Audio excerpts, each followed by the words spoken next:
my name is Joan I'm Ben. and you guys are going to be doing the Denton Challenge today.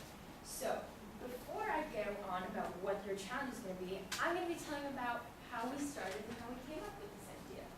So, can you guys point out where the OSU Stadium is? You guys see it? Can you raise your hand? Yeah, it's right there. Well, there you go, guys. So this summer, I actually worked pretty closely, at Center for Electron Microscopy and Analysis, right there. And this place holds one of the most powerful microscopes in the world. It is so powerful that, here, let's take a look at a picture of this ant. Can someone tell me what the eye looks like? Just like, can you describe to me what the eyeball of that ant looks like? Anyone? Yeah, it looks round. What about, does it kind of look smooth? I'd say it looks smooth, yeah?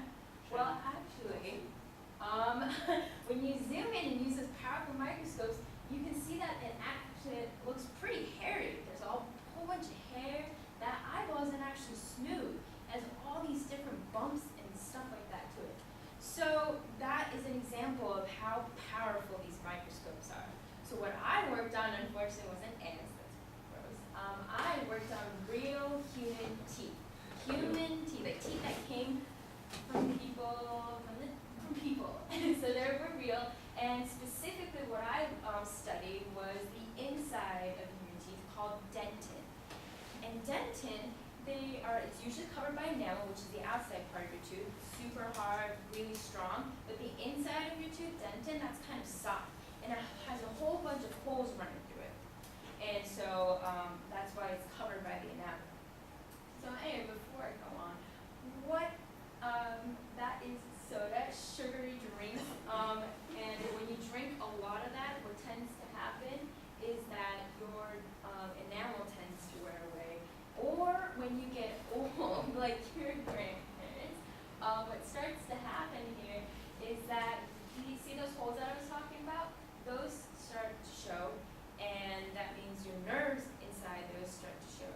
So then when your nerves are exposed, you have teeth sensitivity. And so when you have teeth sensitivity, what actually ends up happening is when you drink really hot things or really cold things, it really hurts. And so it's a really uncomfortable feeling. So to fix that is there's this product called Nomen. And Nomen is just the name of the special ingredient I'm about to tell you. What it is it's a bioglass. Does anyone want to take a guess as to what bioglass could possibly be? Anyone? Yeah. Glass. It is actually not glass. It is just a name for just a special ingredient that they put in toothpaste so that when you brush your teeth, for people whose dentin are exposed, it covers up the teeth and basically creates a whole new layer of teeth, and it covers up those holes so that you don't have your hot soup or anything like that running into those holes and touching nerves. So today, you guys are going to be working, unfortunately not with real teeth, but with chocolate Hershey's Kisses. So instead of using this special product called Nomen, we're going to be doing something similar. We're going to be protecting this Hershey's Kiss from a heat source. So when you're so Ben's gonna tell you more about what you exactly are going to be doing. Okay, so this is a Hershey chocolate. I'm sure you guys have all had chocolate. I love chocolate. Now chocolate is heat sensitive. So what do you think happens when you heat up chocolate? Melts. Melts, yeah. And so it's kind of like when you heat up your teeth, when you have those holes in it, it's really comfortable. You don't want our chocolate to melt, that would be bad. And so this outer layer, you can see the aluminum foil you have to unwrap. It's kind of like the enamel on your teeth, and it sort of tries to protect your tooth from all kinds of bad things that might come into it. And so our design challenge is to try to improve this protective layer. So when you heat chocolate up, it melts, but we don't want that to happen. So we have this heated chamber here that heats up, and if you put a Hershey chocolate inside and we turn it on, the chocolate will melt. But you guys need to try and design and construct some type of protective layer for the chocolate so that it doesn't melt, so that it resists the heat. All right, so a little bit of our testing setup here. So you have this heated chamber, and it's a nice tube with a hair blow dryer that will blow heat on top of it. And on the inside, you guys have your package that you guys need to build to protect the chocolate. So then we're going to turn on the blow dryer for 30 seconds. And then when it's all done, you guys are gonna remove your package and see how well it did. Maybe the chocolate will melt, which would be bad. We don't want this to happen. If your chocolate, you open it and it still looks like a Hershey's Kisses, that means you succeeded. You did it. If it kind of melted, you gotta try something new. Use a different kind of material, a different package, so that it won't melt. Alright, so there are a couple other rules and constraints that we want to add.